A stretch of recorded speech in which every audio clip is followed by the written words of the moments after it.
Hello, this is Jason Marsden. I don't know why I'm talking like this, but you are listening to the Horror Squad podcast.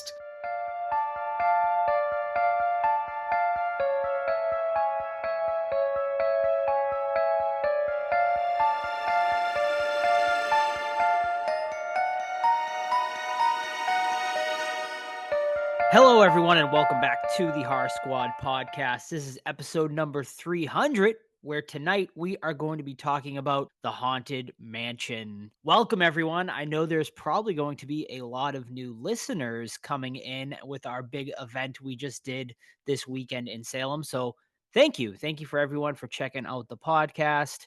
And we hope you stick along with us on our journey as we are now at number 300. Can you believe it, Steve? 300 episodes in. I should also mention Todd is on his way. He will be coming very shortly. So all you Todd lovers out there, don't you worry. He'll be along soon. But Steve, what do you think? 300. I know you came in a little after 100, so maybe this is 200 actually 78. So okay. so I came in 78 and I did it like on and off until 82, and 82 I went pretty much every episode since. So yeah, it's been like 220-ish episodes that I've been on. So it's quite the ride. 4 years since we switched over to the Horror Squad podcast from the remnants of the previous podcast. I'm pretty happy. 300 is good. And we only missed one episode in, those 220 that I've been on. And it's because of the event last year. We all got sick. So hopefully that's not the case again this year. But yeah, pretty psyched about it. Yes. So I guess let's get into it because obviously the day this episode drops on Friday is going to be a crazy, crazy weekend. But we are very, very excited for it. So on Friday, of course, the cast of Hocus Pocus is going to be coming into Salem to celebrate the 30th anniversary of the movie. On Friday, they are going to be at Bit Bar, 8 p.m. to 1 a.m. It is going to be an amazing, amazing party. There's going to be free swag bags, free photo ops with the cast. There is going to be food and drink, non-alcoholic, but there is going to be a cash bar for those that would like to partake in alcohol. There will also be unlimited game tokens because it is a very fun old school arcade bar, so you can play games and whatnot. We are also going to have a DJ. Also, there will be burlesque and drag performances by Ms. Diamond Wigfall, and all of her drag kings and queens will be doing performances all night. It's going to be amazing. It's going to be just an amazing night, amazing party. So head on over to Bit Bar. It's just a bunch of Halloween.com. You can buy tickets. There are still tickets available if you're listening before the party on Friday. And then on Saturday, there is going to be a signing on Salem Common with the cast. I've had right now, hopefully the weather, looks a little better by the time we head out there. But I will say it is a rain or shine event. There is rain in the forecast. We have gotten a few questions regarding people concerned about valuable posters or items that they don't want to get wet. I will say find a volunteer.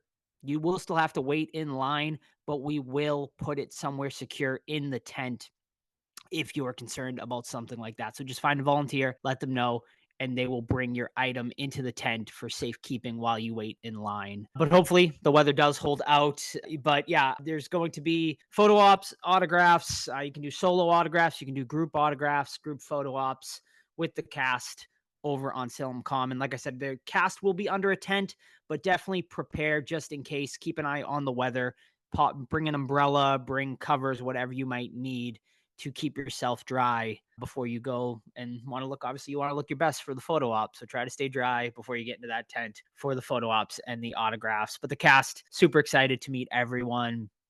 It is just going to be an amazing event. And we are so excited. I should also mention the following week, there is going to be an event with tonight's interview, which I haven't even, we're so busy. We have so much going on. I haven't even mentioned we have an interview tonight as well with Douglas Tait, who played Michael Myers stunts in Halloween Kills. And he also played Jason in Freddy versus Jason in the final scene when he is carrying Freddy's head out of Crystal Lake at the end of the movie. We had an awesome interview with him, and we were doing an event with him next weekend, October 28th, he is going to be signing at Silver Moon Comics. He is also going to be doing a photo op in full Jason Voorhees costume, Freddy vs. Jason look, Jason, of course, and he'll also be doing a Q&A prior to a screening of Freddy vs. Jason, which I want to give a shout out to our friends over at PVD Horror. Because of the craziness of our schedule, the PVD Horror podcast is going to be handling the Q&A for us. So we thank you so much to them for helping us out on that event as well. And yeah, I think that's about it, Steve.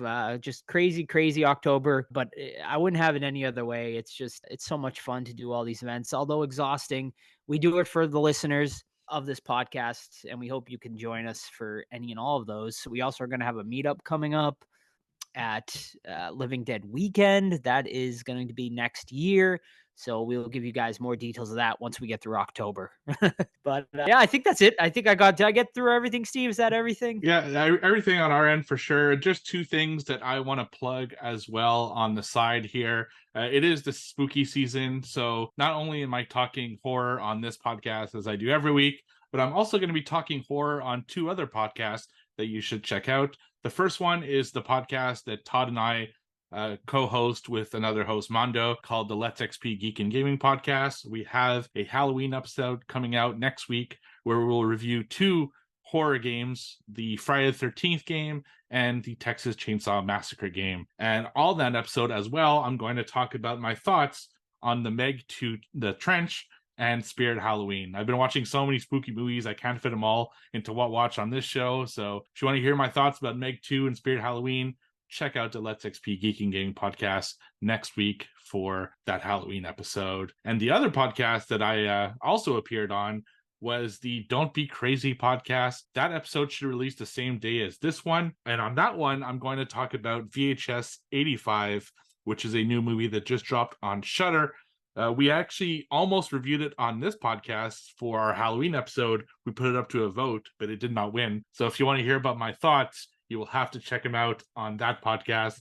Again, it's the Don't Be Crazy podcast. We had a ton of fun discussing that movie. It's interesting, VHS 85. That's all I'll say for now. So if you want to hear my thoughts about that movie as well, check out that podcast. I love this season, Joe. There's just so much going on, but I also love watching all the horror. There's so much coming out. It's absolutely ridiculous, the amount of films coming out these days. I can't keep up. It's just insane. No, absolutely not. Like October, obviously it's the best time of the year, but it's so hard, especially now that we are crazy enough to want to put on all these events and stuff like that. It's kind of hard to even enjoy the month at this point, but we do it for you guys. We do it for the listeners of this podcast. We wanted to put on such amazing events for everyone. So we are super excited, and we hope to see you guys this weekend. We hope we said hi to you all, and we hope you got the free swag, because we got some Hocus Pocus magnet stickers and all that. So hopefully you found us through there as well. And hopefully we said hi to you guys. And yeah, stick around, because we have a lot of exciting stuff planned for throughout all of next year and whatnot. And maybe more Hocus Pocus events next year and years beyond. I don't know. Keep listening to the podcast. And, you'll be the first to know, of course. And one last thing, if you're unable to come to Salem this weekend, unfortunately, you can't meet the Hocus Pocus cast, make sure to check on our back catalog, because a couple episodes ago, we actually interviewed all four of the people who are going to be at that event. So Thora Birch, Vanessa Shaw, Omri Katz, and Jason Marsden. They had some great stories to tell about Salem. Fortunately, they can't talk about Hocus Pocus due to the ongoing actors strike, which we fully support. But that doesn't mean they didn't have a ton of fun and talked about some really cool stuff. So check out our back catalog for that interview and a ton of other. We've had a really good run of interviews lately, so definitely check all that out. Yes, definitely. And once the actor strike does end, we'll definitely get them back on, and we can talk all good things Hocus Pocus with them as well, because I know I had a lot of questions I did want to ask all of them. Yeah. But we did ask Omri a lot last year prior to our Omri event, so you could also go back about a year and listen to our interview with Omri Katz as well. We did a lot of fun stuff with him as well, but definitely listen to that interview. Just 2 episodes, 298 I believe it was. Head back to episode 298. You can listen to the interview with all 4 of the cast there. All right, Steve, let's get into it. What you been watching this week? All right. So a lot, Joe. The answer is a lot because it's the time of year where I kind of put I don't watch any non-horror around this time of year unless I have to do it for my other podcast. I also don't watch too much TV. I try to keep it for like November when it gets cold and I can't go outside and stuff. So I've been watching a lot of movies, which is why I had to go to another podcast talk about some of the movies I watched. But here are the two that I did watch on this podcast. So the first was actually sent to us as a screener. So thank you very much to the studio for sending that in. And it is a 2023 film. It is actually out in theater the day that this episode releases, but I think it's going to VOD on Screenbox shortly thereafter. It's called Onyx, the Fortuitous, and the Talisman of Souls. That's a big mouthful of a title. So this movie is about a guy, Onyx, and he's kind of a loser, and he's really into this kind of magician type guy played by Jeffrey Combs. And he enters a contest because he's going to choose 5 people who are going to get to meet that kind of magician guy. And he puts out kind of a YouTube type video to win that contest. And sure enough, he wins, and he goes with 4 other people to this kind of big mansion, and this magician tells him that he needs their help to get this talisman of souls that he's searching, and a bunch of stuff happens from there. I don't want to kind of spoil too much because it is brand new. This movie is very hard to describe. People will either love it or hate it. So Onyx, the main character of this film, he's kind of like Deadstream last year.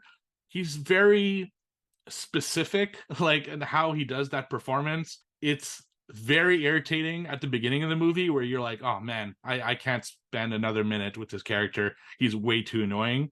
To by the end of the film, you're like, I can't wait to see this character again because he's so hilarious in the way that he has that performance. It's just a really good performance, a really cool character, kind of a goofy movie, but it also has some serious stuff. I don't know how people are going to take this film. It could really, really go either way. I actually urge you to check it out if you have Screenbox or if it's on any of the other socials. I personally thought it was really good. I enjoyed the hell out of it. I gave it 3.5 stars out of 5. It actually came close to hitting my top 10. It's a goofy movie, but I was all for it. I just had a lot of fun watching it. I laughed out loud a few times, which is pretty rare, especially when I'm watching a horror movie. So my only knock on it is it's 20 minutes too long. And I know we say that a lot. This movie is kind of the same thing. If they had just tightened it a little bit, I think it could have been a ton better. But still, I think this is one people should check out. So that is Onyx, the Fortuitous, and the Talisman of Souls, either in theaters or on VOD or on Screenbox shortly after you listen to this episode. All right. I'm definitely going to check it out. I got to see what my opinion on that one's going to be. But yeah. All right. So I haven't had time to watch many movies, obviously, with so much going on. But I have watched a couple of TV shows. So I can kind of talk on how those are going to start. The new season of Chucky, of course. I don't know if you've jumped on that yet, Steve, or not, but Chucky is now in the White House. So Chucky in the Oval Office this season. I don't even know exactly how he got there, but we just open with Chucky at the White House now. And yeah, Devon Sawa, apparently the returning cast member every season is a different character. He is now the president of the United States in this one. And his son now, of course, has Chucky. And Chucky, of course, has started his killing spree in the White House. Sounds like a fun premise, but so far, a few episodes in, yeah, I'm not loving it so far. And the biggest reason for me is because Chucky this season has been almost 90% CGI. And I don't know why they're doing that. Chucky, when he's practical, is when he's the best. And the CGI just never looks right with Chucky. I'm assuming they're just trying to shoestring the budget going into this season and just thought they could get away with Chucky being CGI for the majority of it. And it's just not working for me. It's just not working at all. The kills have been pretty solid though. I will say that, but I'm just waiting for sort of right now, there's just too much going on with the White House and it just feels too stuck there. We are getting, of course, the other characters, the teenager characters there. I forget all their names, but I think it's Lexi and Ben, and I can't remember the other kid's name. But the three of them are kind of side characters right now, and we're kind of mainly focusing on the White House stuff. And we haven't even been introduced to Andy and Kyle and all of them yet, so I'm kind of waiting for them to hopefully come in soon. But so far, kind of, in my opinion, off to a rough start. Kind of like how last season was off to a rough start. So I'm hoping it will improve as the season goes along, but we'll see. And Todd's here, ladies and gentlemen. We promised you he was going to come along. Here I am. Hello. Hi. What you been watching anything this week, Todd? I watched one based off Steve's recommendation of a couple weeks ago called Zom 100 Bucket List of the Dead, a Japanese film from 2023. And before I go on, man, the Asian crowd is really like keeping zombies alive. We're not getting any of these movies from any other country in the world. Usually it's, Japan and Korea mostly. So thank you to those two countries for doing it. But anyway, this is another terrible title, similar to Hashtag Alive from the 1 or 2 years ago, which made it on my top of my 10-year list. But Zom 100 Bucket List of Dead, basically zombie apocalypse happens. This young professional, he gets this new job, and like he thinks he's so optimistic. Like he's saying, "Good morning to everybody. I'm starting to work. I can't wait. I got my dream job." He's working for like a video production company or something like that. And after day one comes and goes, he realizes that he is in the hustle culture that we're in right now across a large part of the world, where you're not cool unless you're pulling in 18-hour shifts, and if you go home after a normal 8 or 10 or whatever, that you're a piece of shit and you're not working your butt off, which is wrong. So this guy's getting burned out, and then the zombie apocalypse happens, and he's absolutely thrilled because he doesn't have to go to work. And I connected with it because I know every horror fan out there has fantasized at one point about a zombie apocalypse happening, whether it's when you're in school or at work, and you're like, man, if this happened, I don't have to go to work anymore. I don't have to go to school anymore. And this guy lives it. And the reason it's called Zom 100, Bucket List of the Dead, is he's trying to make a top 100 things to do before he becomes a zombie. So overall, I enjoyed it, but it does get fucking crazy at the end there. And I don't want to spoil it because it's so out of left field. It's like not even the same sport. It just comes out of nowhere, and this thing happens. And it reminds me of a Resident Evil kind of boss character, because Resident Evil is known to have random fucking creatures show up, and this has a random fucking creature. So it kind of lost me there towards the end. I did like the acting. The villain, the main bad guy, the boss, he's like a excellent cast because I fucking hated him. So he did a really good job. Overall, it's a solid 3 out of 5 for me. And it's currently streaming on Netflix. I don't think it'll make my top 10. It might sneak in there just because the year's kind of weak, but it's a solid, like, have fun with a different market kind of zombie film. So Zom 100, Bucket List of the Dead. It's funny that last moment in that movie like almost made me get out of bed and cheer like because I was so excited at how awesome that was. So I guess a different reaction. Yeah, there's no way you can predict where that movie's going. No. Well, it's based off an anime, right? And animes can get pretty freaking crazy. So yeah, that has a lot to do with it, I think. I did love one scene where I won't get the context away, but you'll know when he's like something like, zombies, your biting teeth mean nothing to me. I thought it was hilarious. Yeah. But if you see the movie, you'll know why. Right, for sure.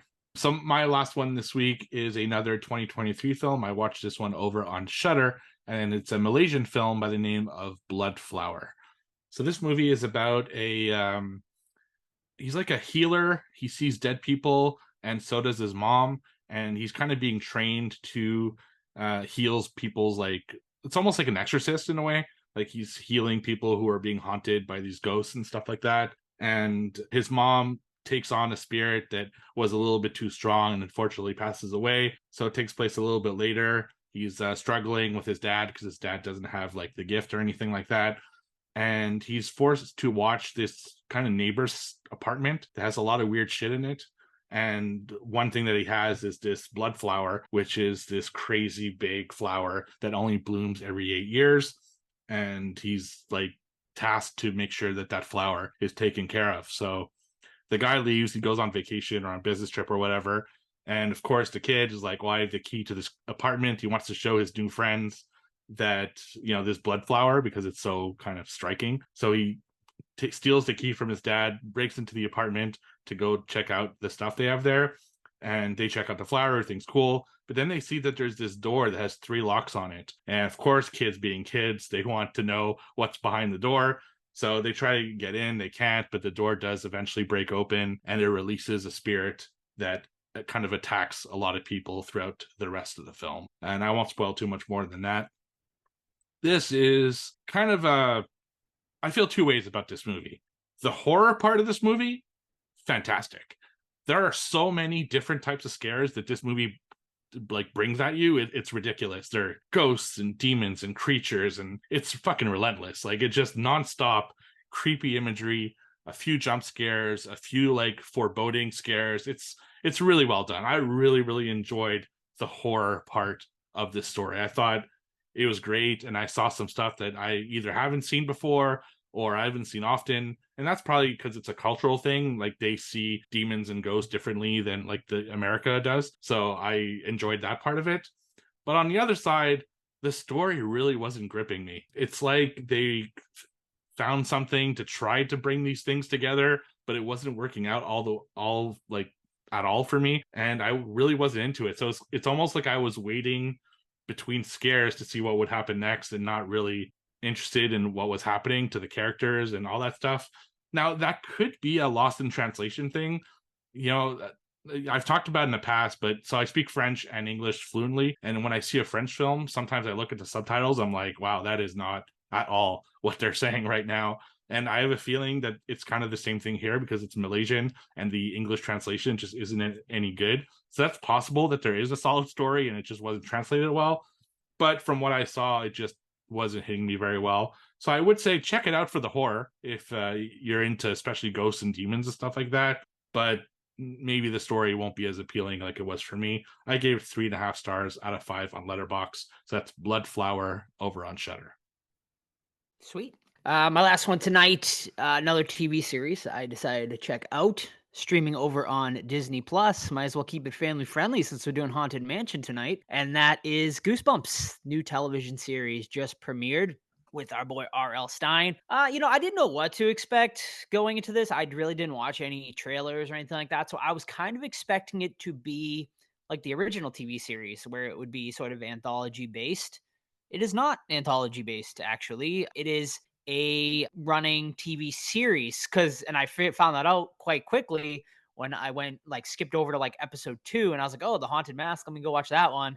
Then I realized, oh shit, I gotta watch the first episode. So for those of you who watched like Are You Afraid of the Dark, the release that Nickelodeon did recently, it's very similar. I almost feel like they kind of ripped it off in a lot of ways where it's instead of anthology, it's one long running series. This one does have Justin Long in it. So for you Justin Long fans, that is a big plus. So I've only watched a few episodes so far. And so far, yeah, I mean, it's pretty solid. I think kids will definitely like it. I'm liking what I've seen so far. I actually think there's some legitimately creepy moments in here for the young ones and whatnot. There's been some cool imagery. They definitely changed things up, obviously, as far as like Haunted Mask. And, each episode is sort of based on a story. So the first one was Say Cheese and Die. The second one was Haunted Mask. And then the third one, I believe, was Cuckoo Clock of Doom. So they kind of introduced those stories into a bigger story. So yeah, I mean, it's interesting. It's not what I was expecting. I just don't know why they just don't go anthology style. I mean, with these, I kind of wish they would. I think it'd be more fun. I think it'd be cooler. But for whatever reason, with Are You Afraid of the Dark and now with Goosebumps, they're going sort of this new route with it. It's not bad. I just prefer the anthology style. So yeah, I mean, I say give it a try. It's definitely not bad. Just know what you're getting into. So yeah, check it out. And also, the new Creepshow started too. Speaking of anthologies, I don't know if you guys have watched any of those yet, but that's a thing too. How does that relate to the, or not relate, but compare to the Goosebumps movies that were like recently with Jack Black and like in style wise? I mean, very different, very different. Yeah, for sure. This is definitely more of a serious like tone. There's no sort of comedy in this at all. It's definitely sort of horror drama based. That's interesting. I didn't expect that from from the series, to be honest, so that's great. No, yeah, it's very young adult, I would say, for like a Disney Plus show. Yeah, it's they're all in like high school, so I would say it's kind of think something like that. I would say it's like, I guess I feel like their target audience right now would be like, for this show, would be like middle school and early high school is probably what they're gearing towards. It's definitely gearing more towards young adult, kind of like the Goosebumps novels. Cool. All right. My final one is a 1996 werewolf film called Bad Moon. And have you guys ever seen this one? Long time No? ago. Okay, cool. So this was like a long time ago for me as well. So basically a fresh watch minus a couple scenes that I like, oh yeah, that's that scene. Basically a guy, he's a researcher or something like that. He's out in the forest with his girl. They get attacked by a werewolf and he gets bitten, she gets killed, and he comes back home and he decides to go, he has like a trailer and stuff he lives out of. So he takes the trailer to his sister's house who has a kid who plays Dennis the Menace in that 90s film as well. And it's very close to the time he filmed that because it looks exactly the same haircut, everything. It's funny.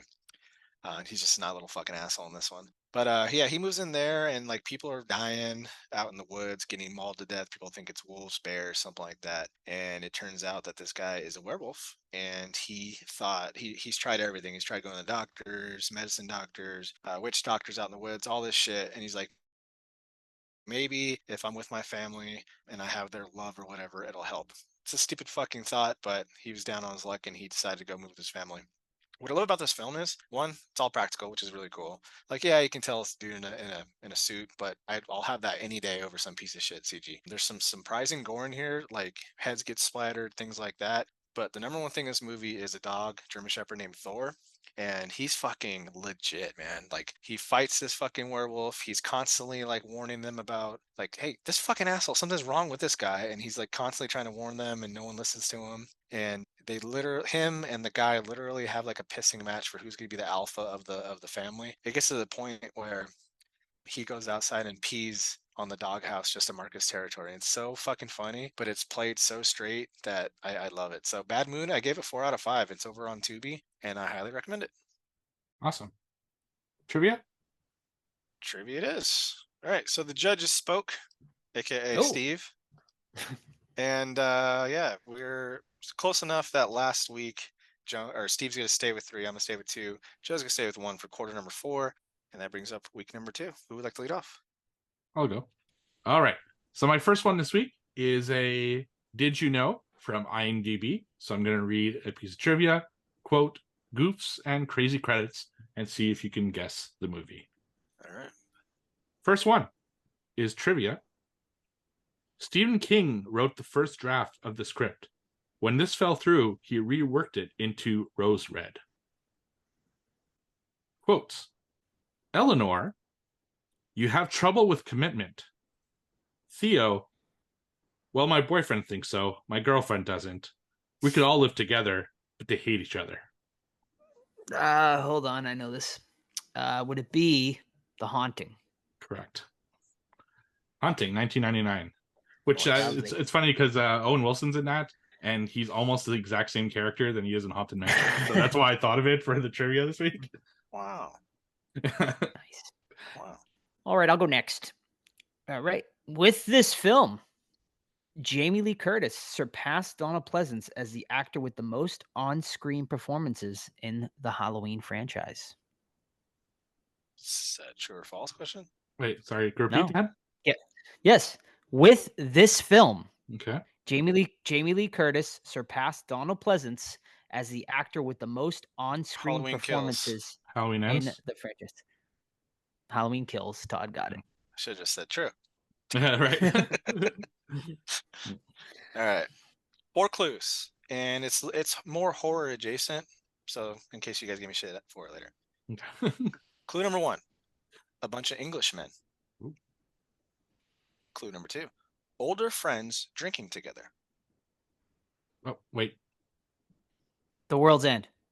No. Damn, dude. Yeah, you got it. Good What was job. it? Damn. Yeah. I thought you were gonna guess Fun the movie. one where they're in the woods and they get hunted by that fucking moose. The Oh, Ritual? yeah, that's a good movie too. Yeah, The Which one? Ritual. The Yeah, Ritual. Ritual's badass, yeah. That's a great movie. World's End, yeah, it's a good movie. It's fun. That's a good one. All right. Next one for me is guess the movie based off the IMDb parental guide. Okay. Starting with sex and nudity. An unclothed boy is briefly seen in the bathtub. Non-explicit. Thank God. Yeah. Yes. Violence and gore. Within Love the first 5 minutes of the film, a woman and a young girl are run over by a truck. The scene is violent in nature, but also very brief.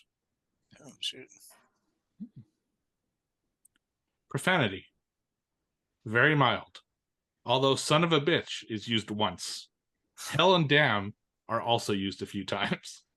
How dare they? Alcohol, drugs, and smoking. Characters smoke cigarettes and drink wine and champagne briefly. Not a lot of help there. But this No. is the giveaway. All right. Frightening and intense scenes. The spirit of a boy who drowned is seen underneath the floorboards of a girl's room in a vision. The scene is quite shocking and could scare younger audiences. Sixth Sense? The Changeling. Right, Changeling. Woo! I'm on fire, baby. Uh-oh. Okay. 3 letterboxed reviews. Guess the movie. All right. The lack of Vera Farmiga and Patrick Wilson was disappointing, to say the least. Care to guess, anyone? I have one, but I don't Okay. want to say. Got one in the chamber. I do. The Scooby-Doo 2 Monsters Unleashed of the Conjuring Cinematic Universe. Oh, And Annabelle Comes Home. Correct. yeah, I was gonna Yeah. say. But were they Almost not said in that? Croatian on accident. Did they not make an They appearance? were they were. It was very, very brief though. Okay, no. And then Alright. my favorite, the third one was, why can't they just let the queen sit on her throne in peace?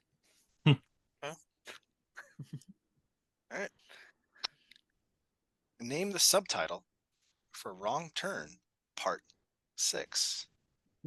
Dead end. Incorrect. That's part no. That was gonna be my guess too. I have no idea. Everyone gives up already. Yeah, I have no Yeah. idea. Correct answer is. Wait, that's not the right one. Last Resort. I pulled out the wrong one. No. But yeah, the correct one is Last Resort. Last They're good, Resort. man. I stand by them. I think it's a solid series. Not the newest one. The newest one. I haven't seen them all, so Yeah, there's Yeah. a Last Resort proof. nice. Yeah. Unrated. Yeah. Nice. All right, my last one this week. Guess the movie based off the IMDb reviews. Ooh. Can escape 2000s without running into Kyle Geller's emo ass at least once. Okay.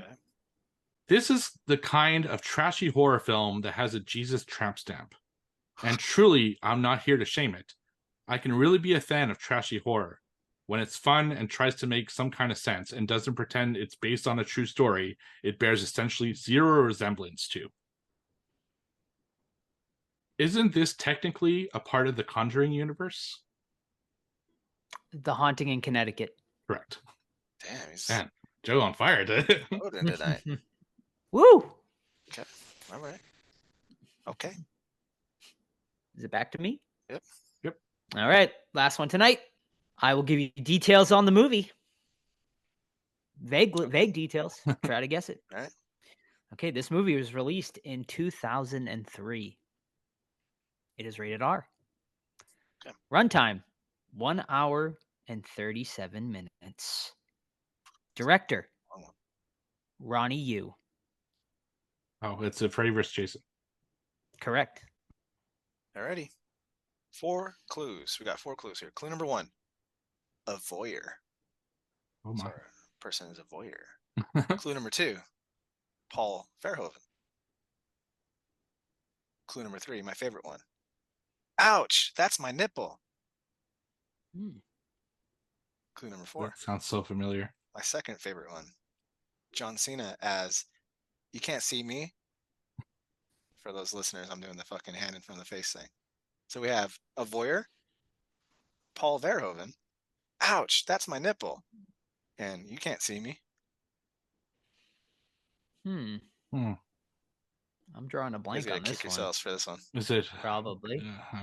Starship Troopers? No. I can't think of a Paul Verhoeven like horror film. No, I don't know. The John Cena really is throwing me off on this one. Well, Yeah. I mean, I just threw it in there to be cute. The Yeah. clue is You Can't See Me. You can't see me. But Yeah, I got nothing. no? Hollow Man. I've only seen it once, a long time ago. Yeah, he pinches I the love girl's that one. nipples. You can't see him. He does. He's a Hmm. voyeur. Does He's a little freak. All right, is that it? Is it? All right, Joe, with a huge night, 4 points. Steve 1, myself 2, which brings us to quarter number 4. Joe and Lee with 5. Steve and I both tied at 4 apiece for quarter number 4 trivia. Woo. Haunted Mansion? Yes. All right. Haunted Mansion, directed by Mr. Justin Simeon, currently out on Disney Plus right now streaming. Home is where the haunt is. A woman and her son enlist a motley crew of so-called spiritual experts to help rid their home of supernatural squatters. All right, so everyone knows Haunted Mansion based on the Disney ride of the same name. And we start off with a young man, I believe, what's his name, Joe? The photographer? Or Ben. Ben's the photographer.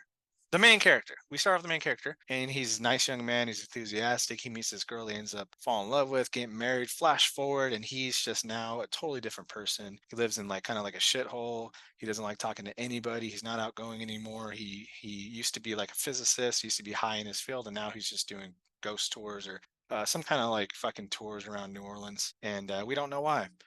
Flash forward a little bit, and we have Rosario Dawson, who's a fucking babe, and her son. They bought this haunted mansion online on Zillow or something, and they show up to it and immediately start experiencing paranormal activity. And she's like, "Nope, we're leaving." Day one or night one, they just get out there and they're for like 20 minutes and they fucking leave. But the catch is that they don't want you to leave. The ghosts follow you, so now they have attachments to them.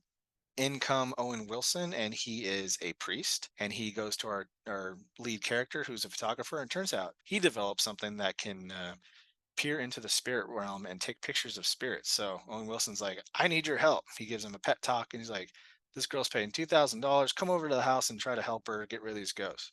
He goes there, and long story short, the ghosts follow him. So him, Owen Wilson, and a crew of characters that they meet, a mystic, a local kind of professor played by Danny DeVito, and all that stuff. They all go to the house and try to help this family deal with the hauntings and try to get the ghosts to leave them alone, get out of the house. There's a legend that they unravel, things like that.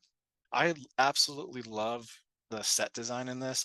Like, it was cool, man. I love seeing the house. I love seeing the graveyard. My favorite part of the ride is when the spirits are dancing in the ballroom. So I like those like callbacks to the ride stuff. I thought that was really cool. But I thought the movie was a little bit too long, and the lead character, Ben, the photographer, I couldn't connect with him. He's something about maybe his performance or something is a little bit too melancholy for me. And Rosario Dawson, she's great and everything. I think she's a super babe, so that's nice seeing her. Danny DeVito is always cool. He's pleasant. But I think the cast overall was a little bit underutilized, and there's maybe a bit too much in the film, where if they would have reined it in a little bit, I thought it would have been a tighter film. So those are my initial thoughts. Yeah, I mean, I love the Haunted Mansion ride. Full disclosure, I've actually never fully seen the Eddie Murphy version from whenever 20 years ago, whenever that came out. I've seen bits and pieces, but I never fully watched it just because I had never heard overly positive things about it, so I skipped over it. So yeah, I mean, I was looking forward to seeing this just based on the cast alone. I thought the cast was great. I thought the set, like Todd said, the set design also great. I'm in full agreement. The movie is way too long, at over 2 hours. At I think almost like 2 hour, right at the 2 hour mark. This didn't need to be 2 hours. I started to feel the runtime, especially in the middle. This is the second time in a row too where I just feel like there's too many people involved. Like we talked about it on Exorcist Believer last week, where during the Exorcist scene, you had fucking like 50 people in that Exorcist scene. It's kind of similar here. Like I kind of agree. I don't think we needed that many people trying to exorcise these ghosts out of the house. With that being said, though, I think there's a lot, surprisingly, this movie has a lot of like heart in it. I was expecting a full comedy, but man, there's a lot of like depressing stuff in here. Actually, it actually makes you kind of sad at moments, but it's very very nice messaging and whatnot, and important messaging as well in there. It's very heartfelt. So yeah, I mean, I'm kind of like torn on it. Like I had a fun time watching it, but I just wanted. I feel like it could have been better, you know. And maybe that's just my nitpick. Like, you know, it's not meant for, you know, almost 40-year-old men. You know, it's a family movie. It's meant for kids and whatnot. You know, I would prefer obviously a darker take on the Haunted Mansion, but I think what they did do with it, there was some surprisingly dark stuff in here, especially with the Hatbox Ghost. I thought that stuff was really cool, and there was some legitimately creepy moments in there. I thought when they did do the ride Easter eggs, those were my favorite parts of the movie. Now, I definitely have some questions for Steve because he is the Haunted Mansion expert here. So I'll divert to him for now, but I do have some questions. Yeah, so my perspective is a little different than most people, and that's because I'm like a Haunted Mansion super fan. I have my living room decorated as the Haunted Mansion. My old house, I had the bedroom decorated as the Haunted Mansion, and I just really, really love this property. I know it just marries like two of my favorite things in the world, which is Disney and horror. You know, so I always kind of gravitated towards it. And I wasn't happy with the 2003 adaptation. It has grown on me a little bit over the years, just rewatching it just because it's a Haunted Mansion movie. But this one will definitely take its place. I personally really love this movie. It mixed, you know, it had enough stuff for adults, but also enough stuff for kids. It like towed the line well enough, I thought, because there are some ghosts that look a little goofy for sure, and some of the jokes are obviously geared towards kind of the younger audience. But at the same time, it also had a lot of heart. It had a great message about grief and how do you deal with grief. And it got dark at some points. I mean, we're dealing with like suicide, like child suicide at some point. That's like, wow, I didn't expect the movie to go into kind of that route. And some of the ghosts were a little scary, I thought, for something geared towards a younger audience. So I was surprised about that as well. I do agree with you guys, it's too long. It could have shaved off like 20 minutes and just been a tighter film overall. I actually liked having all those characters in it because it gave each of them kind of gave a different vibe to what was going on, and I enjoyed the scenes that they were in for the most part. And the Easter eggs were really the highlight of the film for me. There are so many Easter eggs.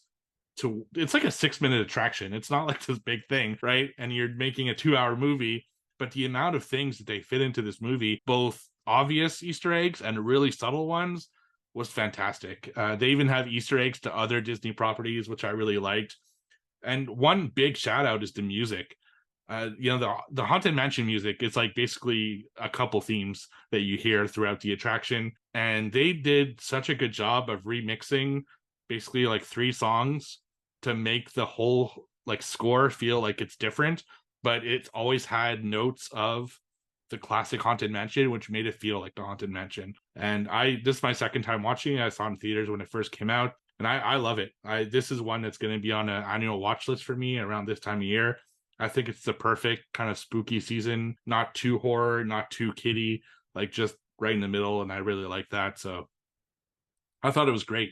And there's certain moments I'm going to pick out later that I want to talk about that I personally really liked, and I'm curious how you guys felt about it.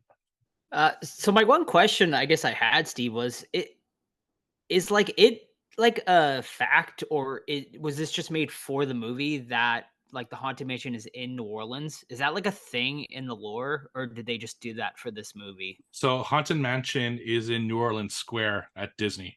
So Okay. the way that Disney is built is they're like different territories, right? And New Orleans Square is where the Haunted Mansion is. So that's why it's based in New Orleans. And now another thing that people should know, if you're not too familiar with the attraction, is that each Haunted Mansion is different. So the Haunted Mansion in California is different than the one in Florida. They're similar, but they're a little different. But the one in France, Phantom Manor, is very different. And then there's one in Tokyo, which is also very different, because the way that the Imagineers, which are people who work at Disney, like felt about those houses is each house should be culturally relevant to its setting. So that's why the one in California is a little different than the one in Florida, and the one in France is so much, it's different, and the one in Tokyo, because each culture sees ghosts and hauntings and funerals differently. So they picked New Orleans for this one. I thought it was appropriate.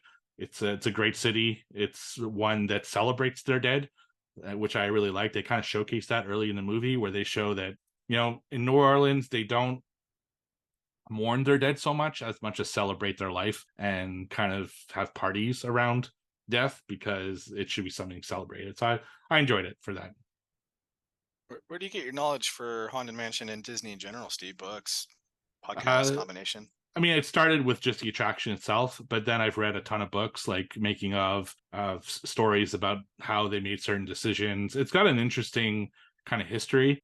So Walt Disney built the building for the Haunted Mansion at Disneyland in California, but for whatever reason, they couldn't get the funding and they couldn't really decide on what kind of attraction it should be. So the house just sat there vacant for like 10 years without anyone like doing it. And everyone was like, what the hell is up with this? Like, what's happening with this? So there's like this crazy story where people were starting to have rumors as to why it's there and what its purpose was. At first, it was going to be a walk-on attraction.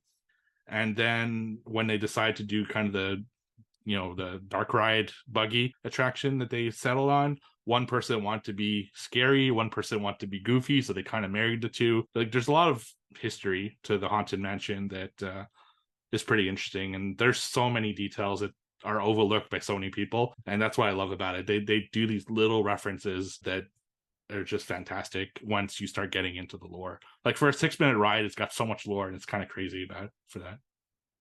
Yeah, I do have a couple notes here before I know Steve, you probably burst into seams with notes. But first of all, Ben, why wouldn't you test your battery before going out on a job? Look, it's common sense, right? I don't know, that kind of bugged me. But then I got a Todd tip from this movie. This goes for girls and guys alike. If someone comes up to you and offers you a drink, you don't take the drink. Especially if you don't know him. You don't take the drink. You know what this fucking guy's up to. He just turns around and says you can have my drink. Don't trust that motherfucker. It worked out this time. Next time, maybe not so. You never know what they could do with the drink. So, Todd tip: don't accept drinks from strangers, and especially if they're named Joe, because Joe's giving me this weird eye right now, and you can't see it. But yeah, my last note really is like, honestly, it did a really good job of making me want to go on the ride until I remembered how much money it costs to go to Disneyland and 3 hour wait, and I'm like, okay, never mind. But it did capture the feeling pretty well. Just to answer your question, I think he didn't care about the battery. Like, I don't think he purposely, like, he just didn't. He's even doing like the clicking sound with his mouth. He was so checked out, like he just wanted money and didn't care at all. So and one thing I think the movie did brilliantly, which I really loved, is, and that's a problem with all haunted properties, like all movies, how to keep the people there, right? Why aren't people leaving the haunted house? And they did a good job that the ghosts follow you home, which is actually a line from the Haunted Mansion, right? It's like that's part of their story. And I like that every time someone went in a car, they'd rearrange the mirror and you'd see a different ghost or a couple ghosts in the back seat, because they follow you home and they make sure you go back to the mansion. And that created two opportunities. One, it gives a reason for people to be at the mansion, but two, it also allowed them to leave. It's not like they were stuck in the mansion where they were held prisoner there. They could actually go and do different gags. Like one of the ones that made me laugh the most, which I unfortunately was spoiled by the trailer, but I still thought it was a cool moment, is when he goes to the police station with Danny DeVito to get a sketch of what the Hatbox Ghost looks like. And he draws like the perfect Hatbox Ghost, which I thought was hilarious. And just a little anecdote about the Hatbox Ghost. It's kind of an interesting story there too. When the Haunted Mansion first opened in California, the Hatbox Ghost was there. This is in the early 70s. I think it's like 71. And they took it out because the gag wasn't working well. So the gag is his face is either like where his face is or it goes to the box. But in 1971, they didn't have the technology to make that work really well. So after a week, they took it out and then just never talked about it again. And it was basically a rumor that thing was there. And there was no physical proof that there actually was a Hatbox Ghost. And it was like a Disney legend for years and years, until somebody found a VHS, not a VHS tape, like some kind of tape. Someone recorded on the ride in 1971, found the, like, whatever, the reel or the tape or whatever from that time, with proof that there was a Hatbox Ghost in 71. So they dug into the archives, found like sketches, and then brought it back 3-4 years ago, I guess, in Disneyland and Disney World. It's in November that he's joining the Haunted Mansion. Is he going to be? I feel like he's associated a lot with the hitchhiking ghosts, but it's like not really, right? He's kind of like his own kind of different. Yeah, he's his own. He's just thing, one of right? the 999 ghosts from The Haunted Mansion. Right. So speaking of the 999 ghosts, that was introduced in this one too, right? Where this new guy, so the Hatbox Ghost, who they kind of go over his whole lore in this movie. He was like this sort of rich, Fucking debutante, asshole. That's who and he is. yeah, well, yeah, exactly. But his goal, right, is to collect that once he gets to the 1,000th ghost, right? That's when all hell kind of breaks loose. Yeah, that's not a ride thing. That's a movie thing. There is 999 ghosts, but the gag is that you're the 1,000th. It's like there's room for 1,000 any volunteers, which is what the ride does. So I thought it was a good way of bringing in kind of that story. So what did you guys think of the Hatbox Ghosts? So first he's played by Jared Leto, which I wasn't happy about when they cast it, but honestly, Unnecessary. if you didn't tell me, I wouldn't know. Like he's totally hidden, which is great for that kind of Unnecessary to have a famous person play that character. right, for sure. What did you think of the character though? I That's thought he was creepy. great. Yeah, he was creepy. He had a great look to him. Yeah, I loved it. I thought it was one of the best parts of the movie. Yeah, I mean, the only reason you would know it was Jared Leto is because they show his human form. But yeah, like when he's under that sort of, I wouldn't even call it makeup, right? I feel like it's mainly CGI'd, right? There's not much I think it's a practicality mix. to that character. Yeah, so I feel like it's a mainly CGI mix. But yeah, I thought he was great. I really dug him. I love the look of him. I like the look of most of the ghosts. I think they were all pretty cool. They all kind of had their unique stuff going on there. Yeah, it was great. I mean, the amount of Easter, like we get into more Easter eggs too, because you even get the stretching room at one point, which I thought was fucking awesome. But yeah, all the ghosts were great. So what happens with the Mariner at the end? He steals a boat, but how is he going to refill it? We didn't think of that, did we, Mariner? He'll steal another boat. He's a Yeah, I ghost. Like he's guess. got time. So, and I love that because the Mariner is basically just a painting in the Haunted Mansion, and at Disney World, he's in the cemetery outside. There's a tombstone of the Mariner, and it shoots out water once in a while. And I like that character. I thought it was kind of a funny way, and I love that he's like obsessed with Deadliest Catch. Like every time he watches TV, he's Wants always to watch TV. Yeah, watch Deadliest Catch. He just loves that show. yeah. I did like when Rosario Dawson was saying like every time she walks through the hallway, she feels pinches in her side. And then later on in the film, I forget who does it, but it's the two brothers that kill themselves in a duel, and they both fire and shoot them in the side, and that's the reason for it. I thought that was pretty clever. Yeah, and that's another thing from the dining room scene. So there are two paintings of the duel, and the ghosts come out of it and shoot each other in the dining room at Haunted Mansion. They really did a good job of capturing pretty much everything that's in this ride. It's pretty impressive. Like whether it's in the background, set design, music cues, one-liners. Yeah, they really got it all in here. So that was pretty cool. So it's something we haven't talked about yet, and as a horror podcast, we have to mention this. What did you think of Jamie Lee Curtis as Madame Leota? We get a little backstory. We get her, head in the ball. I personally thought she was awful. Like I did not buy the accent or anything like that, and I thought the CGI head was really bad. Like they couldn't have done it. They probably did do it practically, and they fucked it up with CGI. But put her head through the fucking bottom of a table, old school style, and have her act through that. Let's just do that. But I thought, yeah, I did not like her character or her performance. Yeah, I was, I didn't hate it, but I don't know. I just feel like it could have been better, especially like someone like Jamie Lee Curtis. Like, I feel like she was a bit maybe underutilized here. I did kind of like the backstory they went into, I guess, a little bit, like about how she got in there and all that. I thought that was kind of cool, but yeah, I don't know. I didn't love it. I just think they could have did a better job with that because that character is like so iconic, right? Like in the thing. I guess that maybe it's the look, like the look of her in there just didn't do it for me. I like It it in the ride much better. yeah, it felt phoned in to me, to be honest. And I think Jennifer Tilly is the better head in the whatever it's called, the fishbowl thing. Right. Yeah, no, I that's one thing I'll agree on is like she was fine, but I actually thought Jennifer Tilly's performance was better in the 2003 Haunted Mansion. That's pretty much the only compliment I'm going to give that movie tonight that I thought was better was Leota. I also felt she was underutilized, honestly, overall. Like Joe said, it's kind of an integral part of the story in the ride. That's when the ghosts start like actually physically appearing is after she conjures them. So I thought that was really cool, and I wish they had kind of translated that a little bit better in the movie. Essentially, they should have cut Tiffany Haddish's character and just had Leota do that role.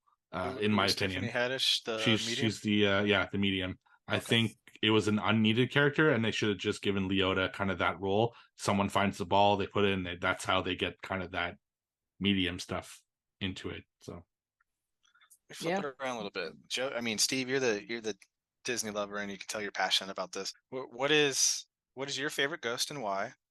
And then follow-up question: what is your favorite Disney legend and why?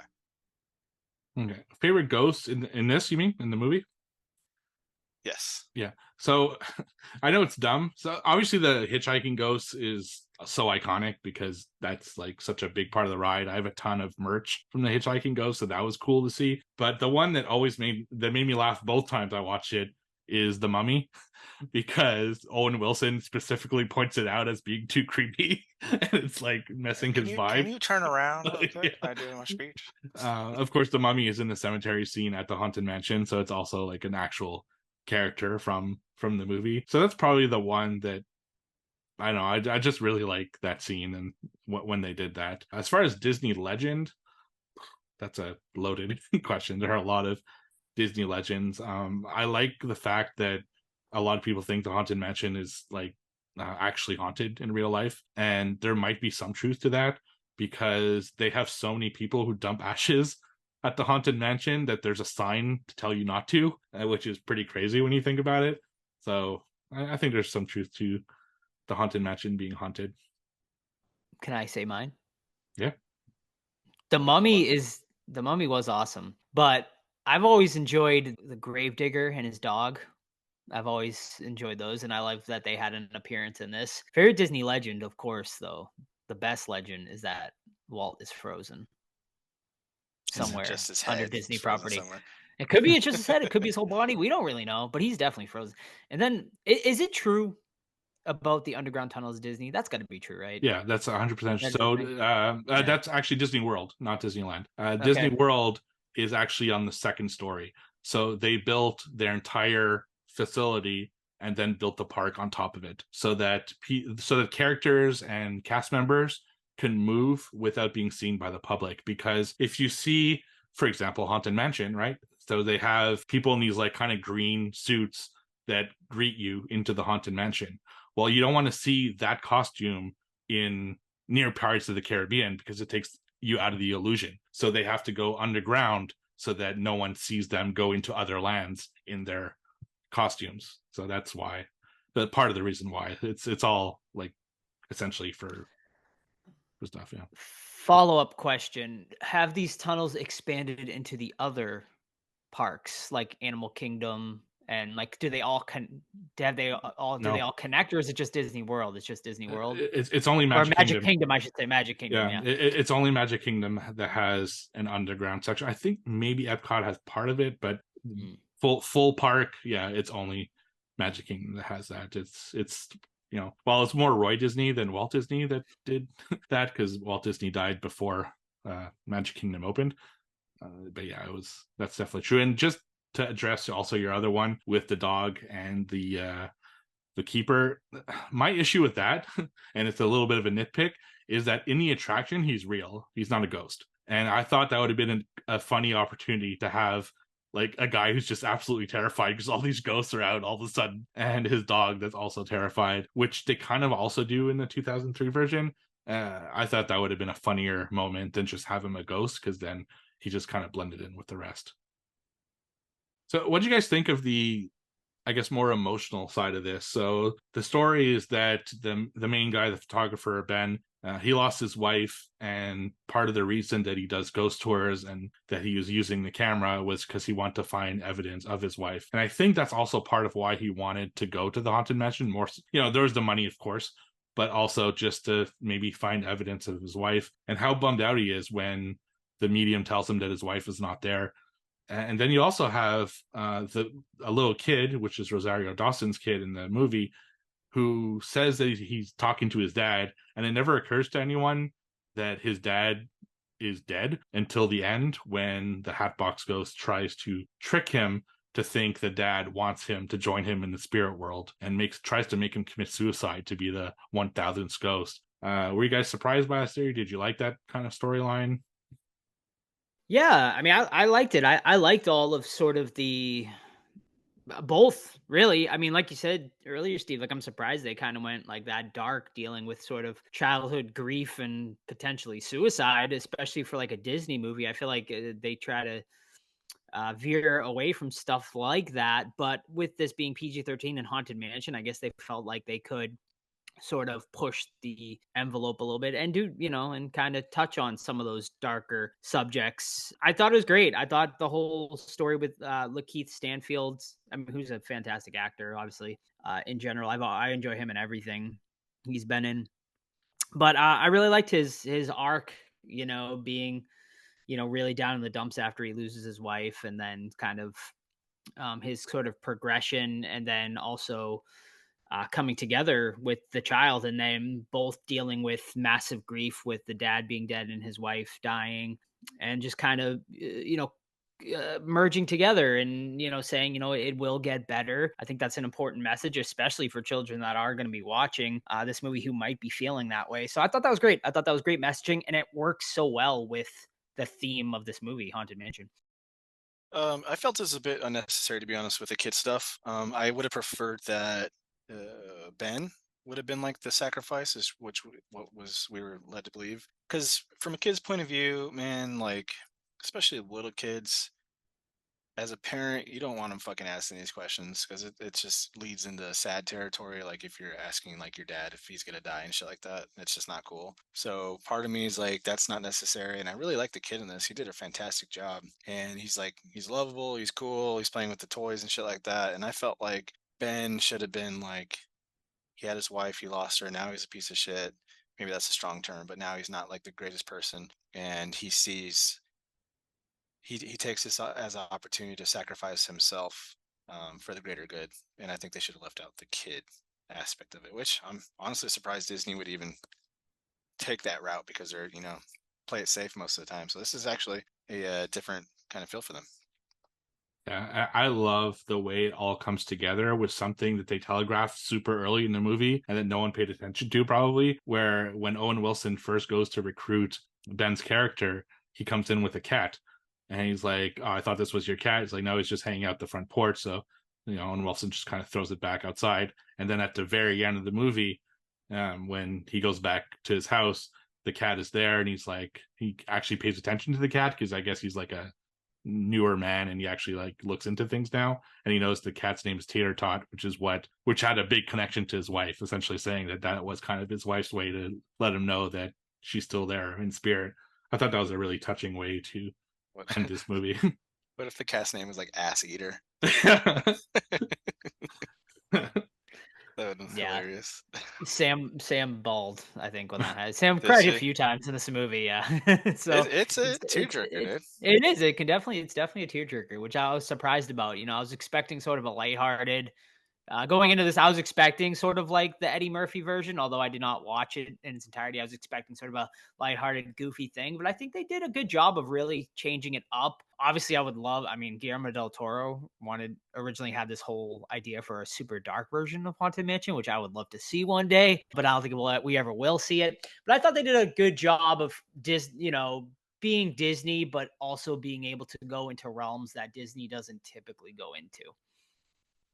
Yeah, for sure. That's why I like this movie so much. I think it's just it dipped into so many things. Like it was funny at times, it was sad at times, it was exciting at times. It really gave you a little bit of everything, and I enjoyed it. Like I had so much fun watching it the first time in theater. I had a ton of fun watching it last night again on Disney Plus. So I think this is a great film, and I love something we didn't talk about that I really loved as well. I love the idea of a ghost haunting other ghosts because we're so used to seeing ghosts haunting people that the idea that the Hatbox Ghost is haunting a little bit the main cast, but not so much. Like he's more torturing the other ghosts, and that's kind of their motivation, is to stop them from doing that. And I like that a lot. I just wish that Master Gracie, which is a big part of the story as well, had a bigger role in it. He's kind of introduced in a way that seems important, but then they don't really follow through on that. So I thought that was unfortunate. All right, you guys want to get into the questions before we? Yeah, did we get any Haunted Mansion ones, or is it all episode 300 questions? It's a mix of both. There are a All few right. of each. So you can ask those questions on social media at the Horror Squad Podcast or on our Discord, which ton of great people. Always enjoy hanging out with people there. So the first one is from Cody. The Big 300. Where do you guys see the show going from here? Just keep on keeping on, baby. That's right. We've been doing it 300 episodes now, and we just keep going. I never thought we'd get to 300, quite honestly, when we started, but here we are. And when we first started way back when, it was just me and Todd. Steve came in later, but we weren't taking it extremely serious. I mean, we just released an episode when we felt like it. But since Steve came in, we really kind of came up with a sort of good flow and being able to release every single week and whatnot. We're in a really good rhythm. So yeah, I mean, I feel like the rhythm has really helped keep this show alive, and the structure. So yeah, as far as where we go from here, I mean, I think we just keep, like I said, keep keeping on, keep doing similar things, maybe introduce some new things. We shall see. But yeah, I'm happy where we're at. I just like talking horror movies, honestly.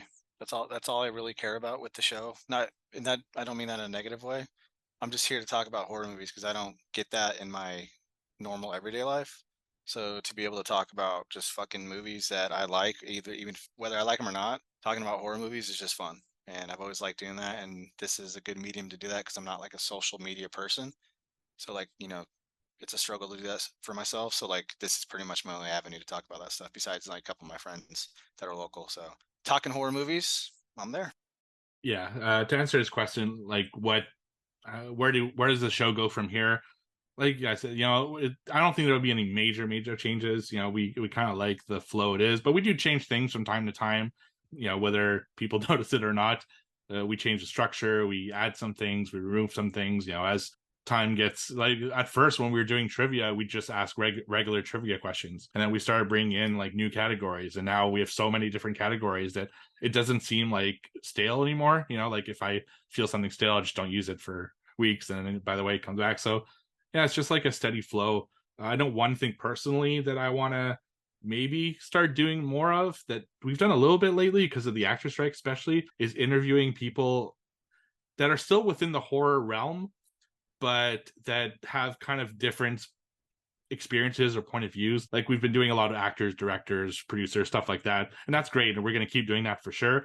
But I really enjoyed talking to like, Joe's mom a long time ago, like a medium. And I talked to more indie creators. I talked to a comic creator this year. We talked to a drag king and drag queen on last week's episode. And I thought it's just different perspectives of things that people do within horror. I know there's a particular street performer that I'd like to talk about, like a busker, very soon. There's just, I think I want to do a little bit more of that, just kind of explore the horror realm a little bit further than just movies, as far as interview goes, anyway. His second question: looking back, what is the proudest change each of you like seeing becoming a permanent staple of the show? Here's to another 300. Steve, bringing Steve on. He's, I think, really elevated the show to something we didn't have before. So yeah, for me, it's definitely Steve. I think without him, I don't know if the show would even still be going on, or honestly, it would just be me and Todd. And who likes that? Come on, everyone knows Steve's the favorite.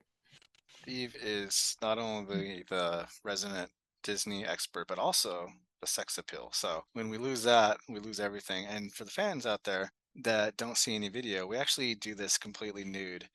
So we can't be accused of lying and cheating in trivia because you can't hide anything unless you keister it. My favorite thing, and probably the best move also for us, I think I 100% agree, bringing Steve on. But I also, one thing I'm proud of too is that we haven't, and this sounds so stupid to say because I don't consider ourselves like journalists, quote unquote, but we've never like adhered to what the popular notions are of things, right? If we have our opinion, we say our opinion, whether we all agree, we all disagree, whatever. we're able to give our 2 cents without like being worried. Oh, like is someone gonna get offended and stop listening to the show because they don't agree that we don't like Saw or something stupid like that, you know? And we have had reviews like that where they're like, we don't like this, so we're not listening. Okay, bye. Like we're not gonna change just because you don't like it. So I like that we were able to maintain our pretty much like consistency with our opinions. Like they just say what we want.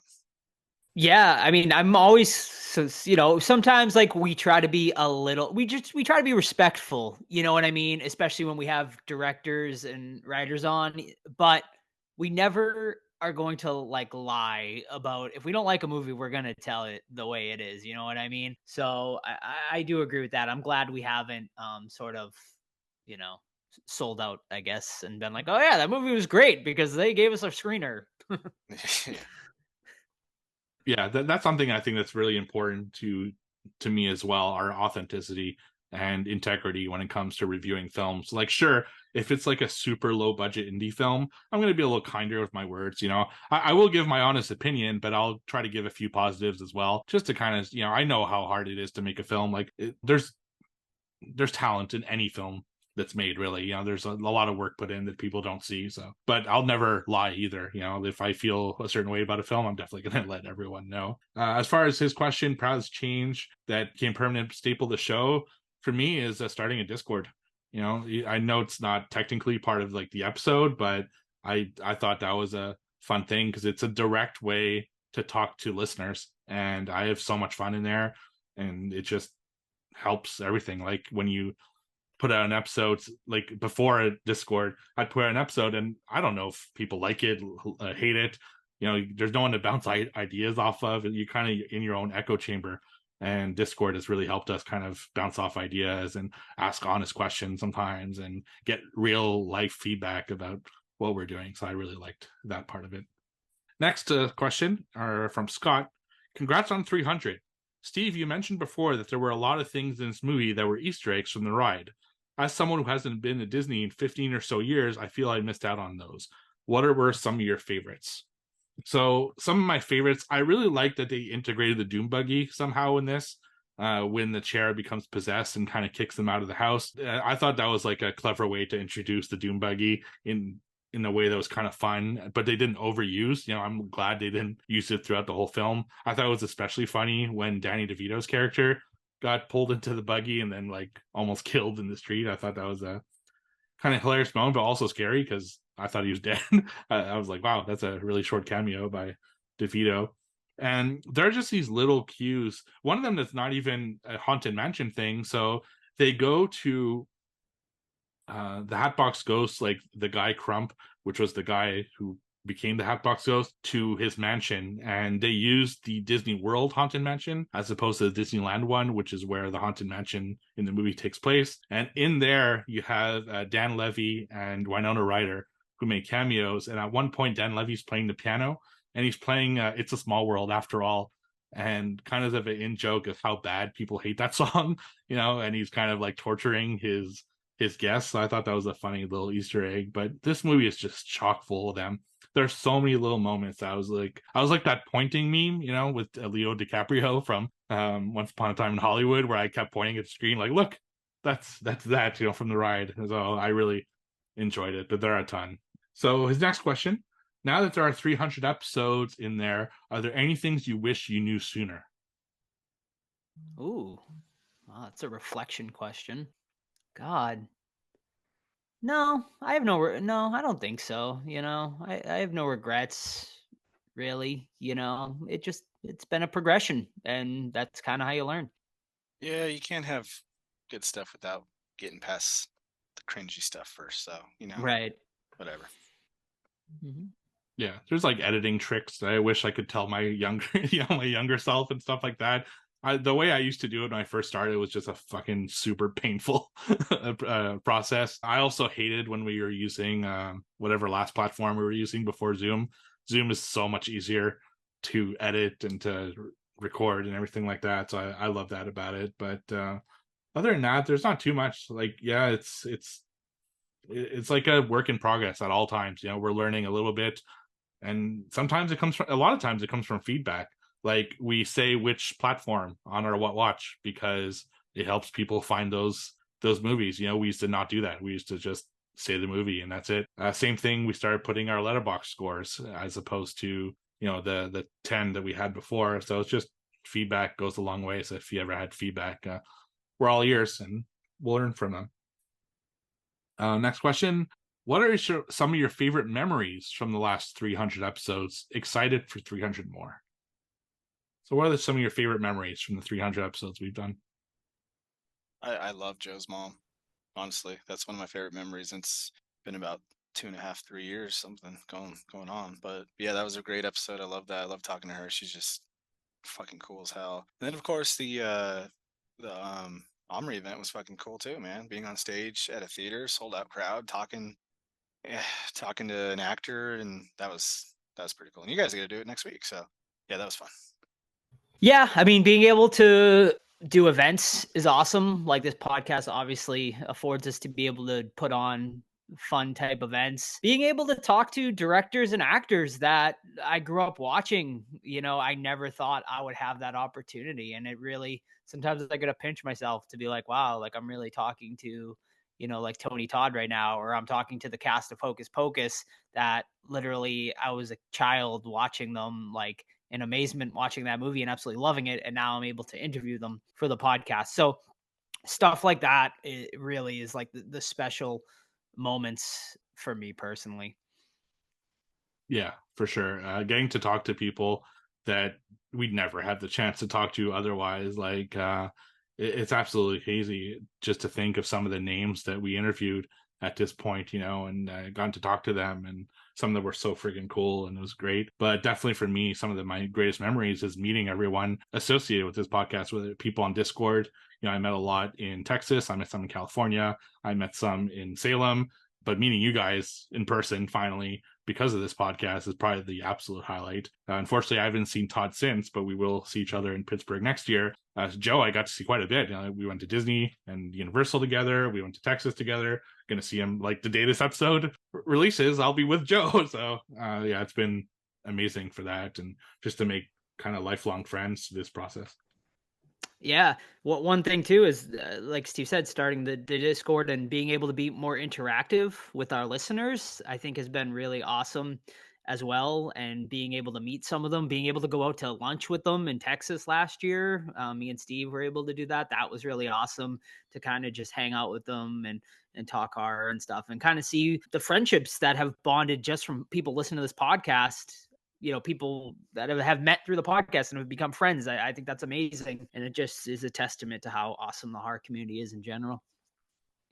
Yeah. And I just want to mention, so there's nothing like too special we're doing for this 300th episode. It's because we're so busy. We're planning to do something special for 303. So just keep that number in mind. We're going to do something a little different than what we usually do to kind of hit this 300 milestone. Next question is from Brad. In the spirit of horror movie marathon, what 5 films would you screen for a horror movie marathon? So maybe just one each, I think it's sufficient. So if you were going to screen a horror marathon for someone right now, what movie would you pick? Yeah, I mean, you know, you can never go wrong with the classics, right? So this time of the year, how can you go wrong with Halloween? Well, I was gonna say Halloween, so I'll flip it and go Scream, since they watched Ooh. Halloween in Scream at the party, which is always a good. It's just fucking fun. So let's go Scream. Yes. And I should clarify, I meant Rob Zombie's Halloween 2. Of course. And Halloween ends. And Halloween ends double feature. Yeah, with maybe a resurrection, like Torture, Sure. that'd be torturous, man. Jeez. And I'd bring it just more to the season a little bit. I'd show like Hocus Pocus or Hubie Halloween, which are both like staples for October for me now.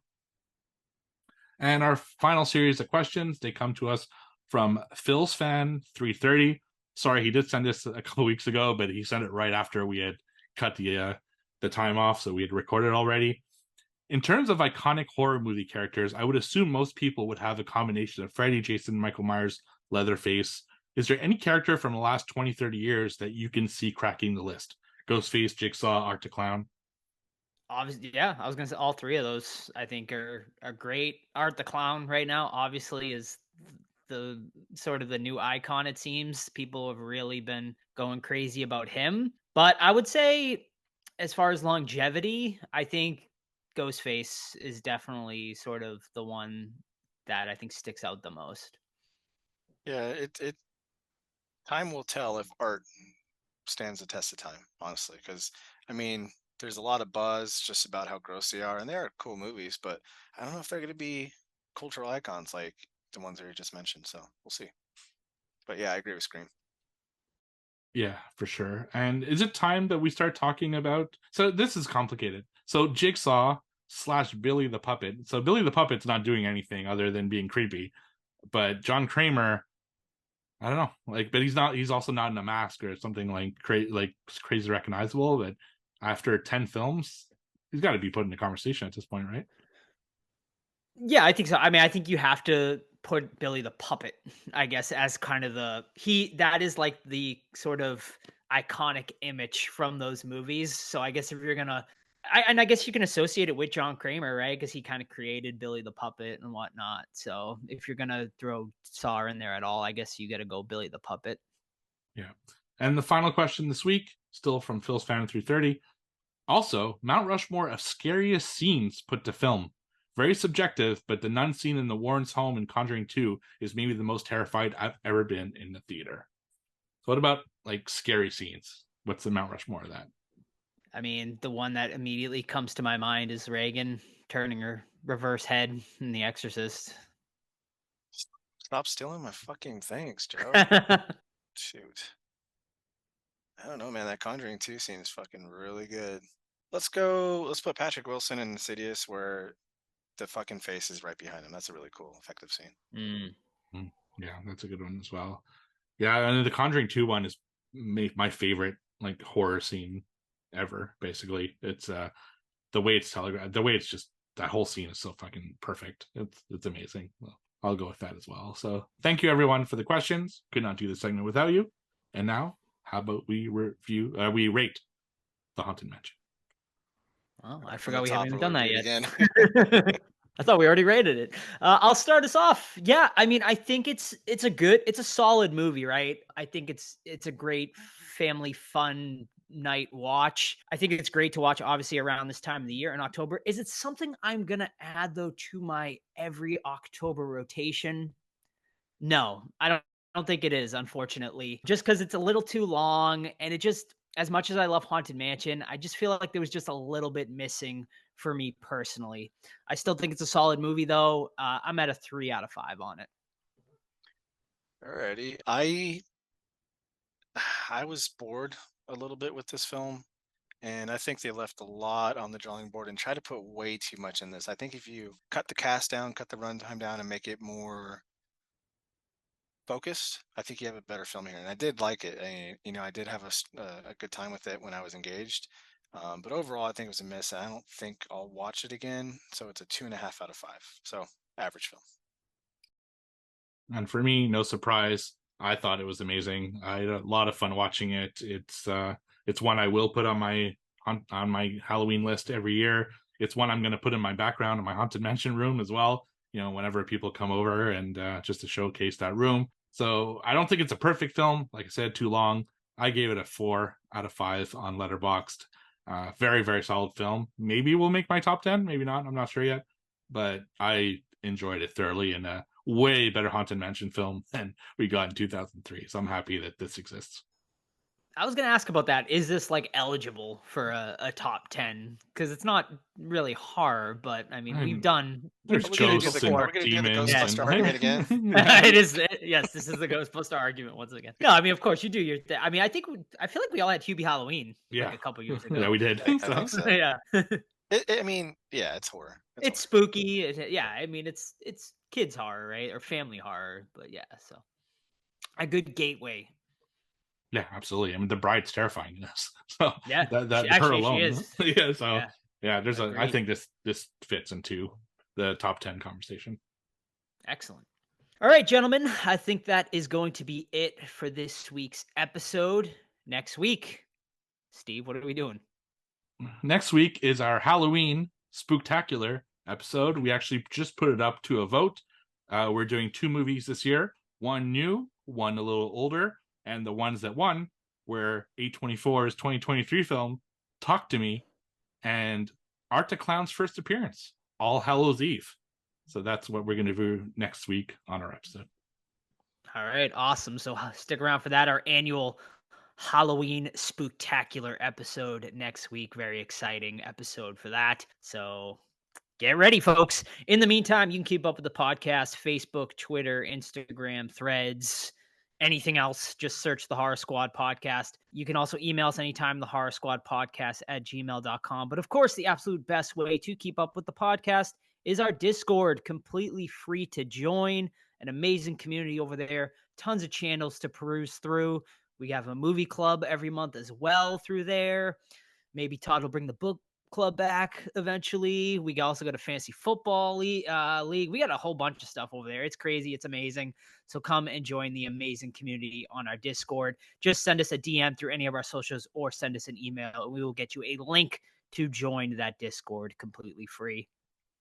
You can also buy merch, tpublic.com. Just search the Horror Squad podcast or just find a link over on our socials as well, and you can buy merch. We do have brand new Hocus Pocus merch for those of you who maybe attended the event this weekend and wanted to get some Hocus Pocus Horror Squad merch. You can get it over on TeePublic. Also, if you are listening for the first time, we would appreciate if you could give us a 5-star review on wherever you listen to your podcast apps.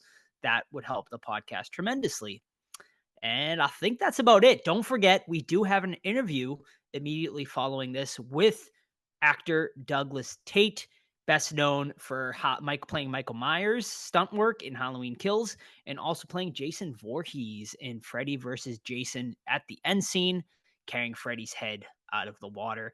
Amazing interview. He gave a lot of great details, especially how he almost got to play Michael Myers and Jason Voorhees multiple times. And he ended up finally being able to secure both those roles in crazy and different ways. So stick around for that interview. Great interview. Awesome guy. He'll also be in Salem next week, October 28th, for our other event with him. But once again, thank you so much for listening to the podcast. 300 episodes. Who would have thought it? And for those who maybe are finding us for the first time after our Hocus Pocus event, we hope you stick along with us on this ride. Here's the 300 more. We'll see you guys next week for our Halloween spooktacular. See ya. Bye. Bye. Hello, everyone, and welcome back to the Horror Squad podcast, where today we are joined by a very special guest. Horror fans will know him best for playing some of horror's biggest icons, as he has portrayed Michael Myers in Halloween Kills and also Jason Voorhees in Freddy vs. Jason, among countless other roles, which we will get into later. But please welcome everyone, actor and stuntman Douglas Tait. Douglas, thanks so much for joining us today. How you doing? Oh, thanks for having me. I'm doing good. I'm doing very good. Yes. Awesome. So let's start off with one of the big reasons we're having you on today. And that's you got a very special event coming at the end of October with our good friends at Silver Moon Comics, which we are proudly going to be sponsoring that event. So can you tell the fans and the listeners a little bit about what they can expect from that event? Yeah, that's super excited. We are doing a signing during the day. So I'll be bringing Myers masks. I'll be bringing Jason masks. I'll be bringing photos, and then people could also bring stuff for me to sign. And then we are doing a special photo op of me. I'm bringing my Jason costume from Freddy vs. Jason with Freddy's head. So that'll be a short window of photos in that costume. And then later that night, we'll be screening Freddy vs. Jason. It's the 20-year reunion this year, which is exciting because, man, time flies. And I'll be doing a Q&A before. And then I got word, I don't know if you guys know this, but have you guys heard of Never Hike Alone, the fan film? So Yeah, sure Never Hike Alone, big success. Vincent DeSanti did the first one, and then he just recently finished the second one. And they're premiering it this October, Friday the 13th on YouTube. But I haven't figured out all the details. They're trying to work in screening of that film part 2 of that, and I'm in that also. Special little treat of me in that. So yeah, it's going to be an exciting day, and I hope everyone can make it out. A lot of people. Hell yeah, absolutely. Now, have you ever been to Salem in October or I at Salem in haven't, general? man. I have not been to Salem. It's been on the wish list. I was supposed to do a movie there last year and it didn't happen. It got shelved. So I'm excited to finally go because I know it's just insane. I know that they start decorating, like they're already started decorating like September, right? Um, It's insane. You're gonna be in oh, for a treat. I'm a huge Halloween guy, not since I was a kid, just the season and the movie, obviously. But I love haunted houses, so I love like I'm going every weekend somewhere else to go to like haunted houses to sign. So Salem is one of those places. It's like that's all it is. So I'm stoked to like get to walk through the town. I'm friends with James at Count Orlok's Nightmare Gallery, so I've never seen that. So I want to do all these things in the short window I'm there. Hell yeah. I mean, it's amazing. You definitely got to get over to James's museum. It is amazing. Yeah, I know. It's a horror fan's dream. Oh, I know. Speaking of horror, I mean, you seem like you're a fan of the genre. Is it something that you kind of grew up on or a fan of, or you just kind of jumped into horror movies as an actor? No, I was a fan as a kid. Like I've posted videos of me dressed up as Freddy Krueger. I made a Halloween fan film in high school. It's really bad, but funny. I've posted all these things. Like I was a true horror fan as a kid. Like Halloween was the first movie I saw, Halloween 2. And so like now being on set with these characters like was surreal. Like working with Robert Englund was like it was I had the chills. I was like, I cannot believe I watched this as a kid, this guy, and here I am on set with Freddy Krueger. I mean, that's literally how I felt. It was amazing. Yeah, I was going to ask about that because obviously you being in full costume, Jason Voorhees at this event coming up. I mean, talk about a treat for the fans. Just amazing experience for all the fans. Just a complete treat. I can't wait, honestly, to see that. Yeah. But yeah, I did want to ask about Freddy versus Jason. How was that experience? When did they? Because I know you played your big claim to fame. I think is coming out of the water at the end, right? Yeah, Holding Freddy's yes. head and that. Yes. So Yeah. how did that? I guess like how did that come about? And were there other scenes you did as well? No, that was the only scene, but Okay. there's a whole story behind all this, which I've told Oh, all before, right. but it's pretty interesting. So Sure. I got a call to audition. Like I found all this other info out later on, working with Kane Hodder and stuff like that, and Ken Kersinger. Kane Hodder was offered the role of Freddy vs. Jason of Jason, right? He had played him in 4 other movies. And if you don't know who Kane Hodder is, he played Jason in part what is it, 6 through 6, 7, 8, and 9? Is it? What is it? Something I like believe that. it's 7, 8, 9, 10. Yeah. 7, 8, 9, 10. That's right. it. Okay, Yep. yeah. The 7, 8, 9, 10. Sorry. So he was offered the role. And when Ronnie Yu, the director, got involved, he didn't want him. He wanted somebody taller. And then this is what he said. He wanted somebody that could emote better through the mask. He wanted an actor that can emote through the mask. And I'm like, huh? So when we auditioned for it, I auditioned for it, and like they had us doing like emotional stuff with our eyes, like crying and all this stuff, plus the physical. And I had the physical down. I knew the character. I grew up with it. I had the height. I had the build. I'm like, oh, I want to get this so bad. I was like 21, 22 at the time. So I got a call back. I go in again. They call my agent, say, hey, we're interested in him from the role for the whole movie, right? I'm like, oh my God, I'm going to get to play Jason and work with Robert Englund. So like a month goes by, I don't hear anything. And then my agent calls, they said, oh yeah, sorry, they went with someone else. And what I come to find out is Ken Kersinger went in to meet with Ronnie Yu, the director, for the stunt coordinator. He was going to be the stunt coordinator because he's a stunt coordinator. And him and Ronnie hit it off. like my luck, the guy's 6'5" and he's big, and he's like, why don't you play Jason? And he's like, okay. So I would have played Jason in the whole movie if there was a short stunt coordinator that happened to come in to meet with Ronnie Yu. But anyways, so that happened, right? So then fast forward like months later, they're testing the movie after they shot it, right? And they also shot in Canada, and he's Canadian and I'm from Los Angeles. They shot the movie. They were testing the movie, and if I don't know if you've seen the deleted scenes, but in the deleted scenes, there's a scene with Jason Ritter grows claws in bed with Monica Keena, and the movie ends. And people were like, "What? Is he Freddy?" They didn't understand what was going on, so it tested really bad. So they said, "We're going to redo this ending."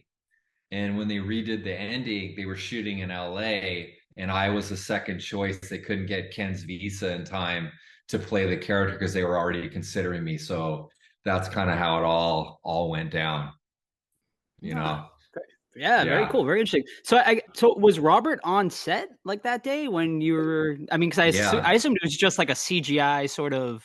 No, we thing going worked a couple days together, and back Okay. then CGI wasn't what it is now. Like they didn't Right. have as much ability to replace it. So what we did is I did a lake scene, just me shooting the whole day. And what was crazy is this lake that we were in was a man-made lake that I grew up fishing in with my grandfather, and he had just passed away right before I got this role. And it was so nostalgic to be there in a Freddy and Jason outfit, you know, in a lake that I grew up fishing. And it was just crazy, right? So I shot one day in the lake where I did all the water stuff, and I had a fake Freddy head. And inside the head, I put my hand in it, and then it had like these nubs that they glued onto the head that looked like my fingers were cut off. And I actually have a mold of that same head that was remade for my photo shoot that I will be bringing, which is pretty cool. It's not the same one, but it's some guy in Germany has the head. So then we did a day of just green screen stuff where Robert was there, and I have pictures of it where he was in a green shirt and I'm holding his head on a gurney, and we go forward and he winks, and then they superimpose the final thing. Yeah. No, that's awesome. That's an amazing story. So I got to ask. I mean, I'm sure you get this question all the time, but growing up a horror fan, I mean, what was it like putting on that iconic? Well, actually, both Dude. honestly, putting on the iconic Voorhees and we'll get to that later. But I want to know Yeah. both. 20 years later, to putting on that So, Myers costume.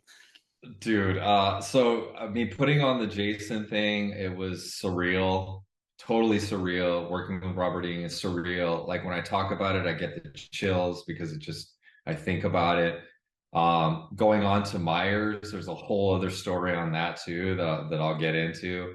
That was even more surreal because like I grew up like that was the first horror movie. I was more of a Halloween fan than a Friday the 13th, and I was a huge Freddy fan, Nightmare fan.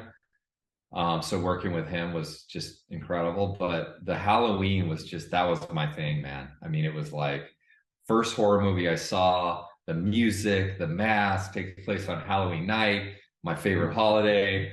You know, that was just like putting the coveralls on. I shot a video of it. I was just like a kid. It brought, you know, there's something about when you see something as a kid, and I'm sure you can relate. It's not the same as when you see it now. There's just something about that feeling of seeing it as a kid that you can't duplicate as an adult, but actually working on something, that feeling came back to me, you know. It was crazy. Before we move on to Halloween, I do want to ask you one last question about Freddy versus Jason. At what point did it hit you that in film like history, you're the last person to share the screen with Robert Englund's Freddy? And that's just like that must be such a crazy feeling to know that you are that person. You know what's so cool that you just said that? I just realized that recently. Like I never thought about it in 20 years. And just recently, this 20-year reunion came up, and I just said, wait a minute. And I was talking to somebody. I said, I'm the last person to work with Robert Englund because Ken had already shot the movie. and we did this reshoot and he hasn't done it since. So I'm like, wow, that is pretty damn cool. So that's cool that you just realized that. Yeah, that hit me this year. Funny enough, you mentioned that. That is cool, actually. That's awesome. Because he told me on set there, he said, this is the last time I'm playing this character. I can't do this again. This is too much. It's too hard. It's too physical. Like it's tough to be in makeup, doing stunts, doing action all day long, the energy that it takes. And I mean, he was in his late 50s at the time, maybe even 60s. So they've tried to get him to come back, but he told me then it's not happening. I can't do it. Do you believe him though? Because I feel like recently he's kind of warmed up to the idea. Like I've heard some I've interviews heard that recently. too. And I've heard Blumhouse is really working on him because, Blumhouse is really like the king. They're bringing all these Right. things back. And I heard they're really working on it. And, I think that if they pitch it in a way like you're going to do all the dialogue, you're going to do the simple stuff, and then we'll have a stuntman do the action, like that's the way it's going to have to go, you know. But he does his thing. You can't have anybody else doing the voice. It has to be Robert Englund. Yeah. They've already proven that. I've already heard from all the fans how much they hate the remake, even though that actor's awesome. That actor's Yeah. a great actor, but they just want Freddy. So it's nothing against him, you know? Yeah, we talked about that recently. It's just like some Jackie Earl actors. Haley. Yeah, Yeah. Jack Earl Haley. Just some Yeah. actors can't be replaced, and Robert Englund is Freddy Krueger, and It it's is. I don't think the fans will ever accept anyone else. It's gonna be. I think it would take years, maybe. I think he would have to pass away, and then like they'd have to like people. That would have be to the only way accept because they it. come Yeah. to me, they're like, why would they not hire him? And it's like, it's not Mhm. that they didn't want to hire him. It's just he didn't want to do it, and they're like, Right. oh, okay. The people don't know how the business works, They think they Mhm. just ignored Robert Englund and said, we're going to go with someone else. But it's not how it worked, Right. So yeah, let's go from Freddy vs. Jason over to 20 years later, another icon of horror. You put on the shape, Yes. the iconic So- Michael Myers outfit. Let's hear how that got Yeah, to. so I was the stunt double. I wasn't the main Michael Myers. It was James G. Courtney played him in the movie. I was his stunt double. But there's a whole history to this also. Like there was in 2015, my signing agent, my convention agent, his name is Sean Clark. He's actually puts on Halloween 45, which is coming this weekend in Pasadena, where it's every single Michael. I don't know if you guys know about this. Every single Michael Myers, almost every actor from the movie is there in Pasadena where they shot the original movie. They do a tour of the actual Myers house, which is still there. So he's been putting this on for years. This is the 45th. Every 5 years they do it. So he's friends with Malek Akkad. Mustafa Akkad's his dad, the one that creator of Halloween. And they were looking for a Myers in 2015. And it was a movie called Halloween Returns. And I came in for it and I auditioned for it and was told, you're our guy. And I said, oh my God, this is unbelievable. It took place on death row. You could find the script. So I reenacted the scene in the on death row where I bust out of the chair and start killing people and stuff. I was like, this is incredible. I can't believe this. I don't know all the details, but apparently there was a deal with Miramax, Harvey Weinstein's company, and they weren't having it with him. And they said, you know what, we can't work with this guy, and the contract ran out. And so because that was a part of that, they couldn't do it. They shelved the movie. It was the writer and director of Collection, Marcus Dunstan, Collector and Collection. He was going to direct. I met with him. So I said, man, that was like my dream. I'm not gonna be able to play this character. And then fast forward to 2018, the first one that came out, before they were looking again, they said, hey, they want to bring you in again for they're rebooting it, and it happened really fast. I'm in Bulgaria shooting Hellboy. And he's like, can you come in 2 days? And I'm like, dude, I'm shooting Hellboy. I mean, can't you leave? I was like, it's a 17-hour flight and like 11-hour time change. They're not going to let me leave. That's like a week out of the schedule. And I asked them, they're like, no, sorry. So I couldn't audition for that. Not that I would have gotten it because James was perfect, right? So I said, that's it. I'm done. I'm never again. It's second time. Third time, Halloween Kills comes around, right? Chris Nelson puts my name in because they're doing the flashback to the young Michael Myers scene, right? They wanted to hire somebody else than James to kind of separate it. So I auditioned for that. They're like, oh yeah, we're looking at you, whatever. So the stunt coordinator ends up doing the role of the movie. He ends up playing did a great job. So he says, hey, you were so great. I want to bring you in to double James. And that's when it happened. So it was unfortunate because like I want to play him in a full movie and I still feel like I have time, but you know, the fact that like to answer your question, I know that was a big explanation for it, but when I first put on those coveralls, dude, it was like I have a video of it. I swear to you, it was like the most surreal feeling. I swear I got that feeling as a kid watching this movie. I was like shaking a little. It was so exciting. And then later putting the mask on. I mean, and then like seeing like the set dressed up and the lights and you know, we were at I did the park scene at the SUV at the park. And seeing the kids with the Halloween 3 masks on, the skeleton and the pumpkin. It was just so unbelievable, man. So unbelievable and That's cool. yeah, no, that's amazing. And I think your time will come. I mean, Blumhouse just announced recently their Evil will never die. I mean, there's going to be a lot more Halloween to be I had. know. So we're definitely going to be rooting for you. They all know me over there. play the I've worked shape. Yeah. with them. They all know Mhm. me. The producers know me in Halloween, so I'm hoping that they still consider me. You know, you never know in this business, but the fans know who I am now, so it's kind of like it would be a perfect ending, you know, for me. Yeah. Um, Yeah. so we'll see. Yeah. Putting it out there Now- though.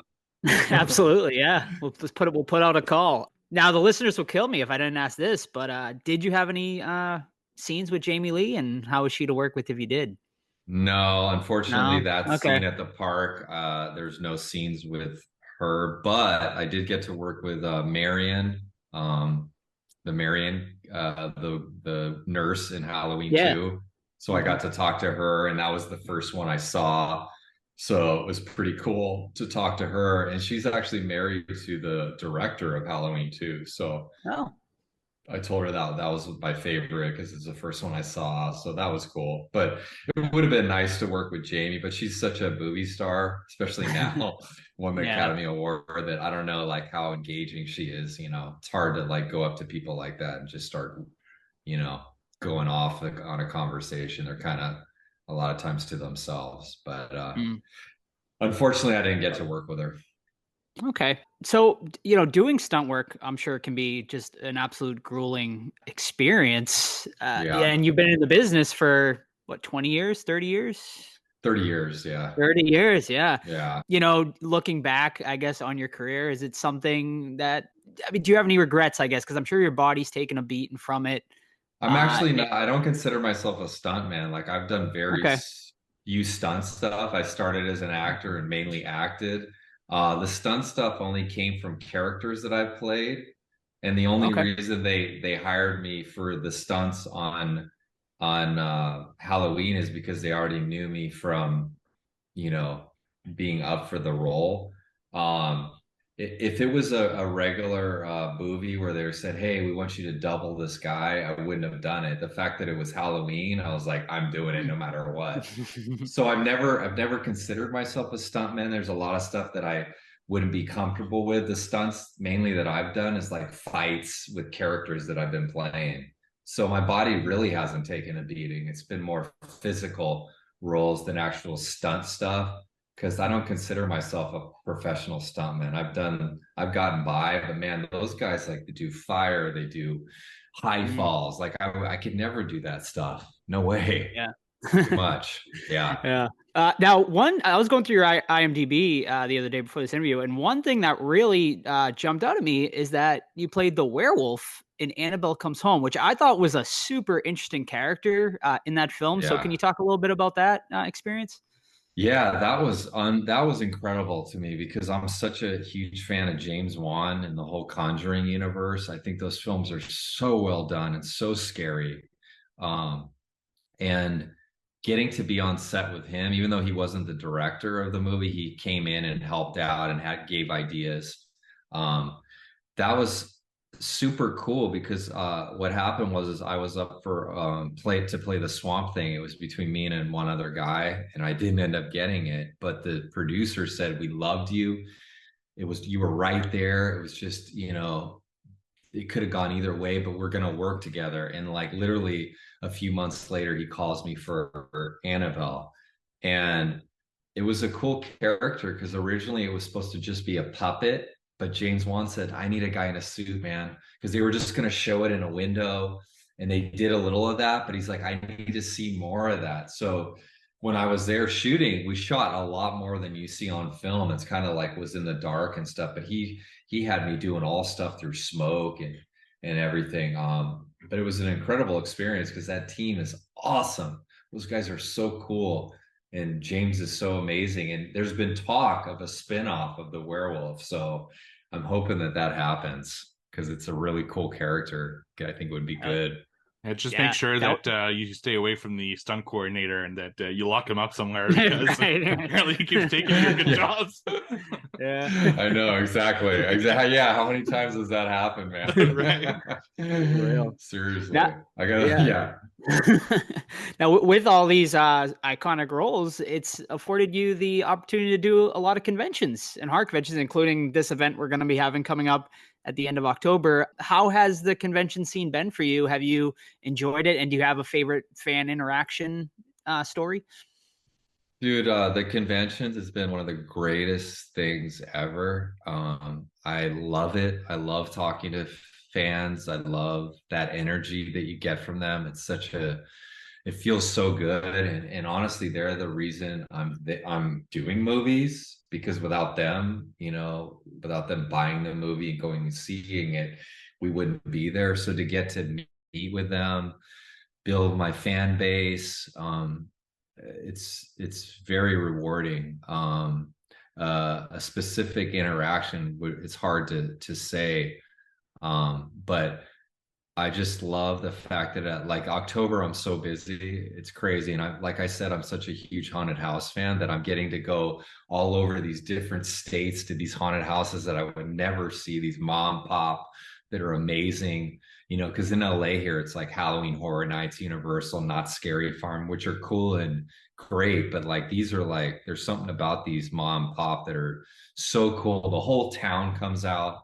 And then the convention circuit's so great to be able to not only meet the fans and for them to support your future work, but you're also making money while this strike is going on, which is we're not making any money at this time. So it's kind of a nice little side thing that I love. And Salem's going to be great. Those guys at the comic collectibles, they're awesome. They're really cool people. Yeah.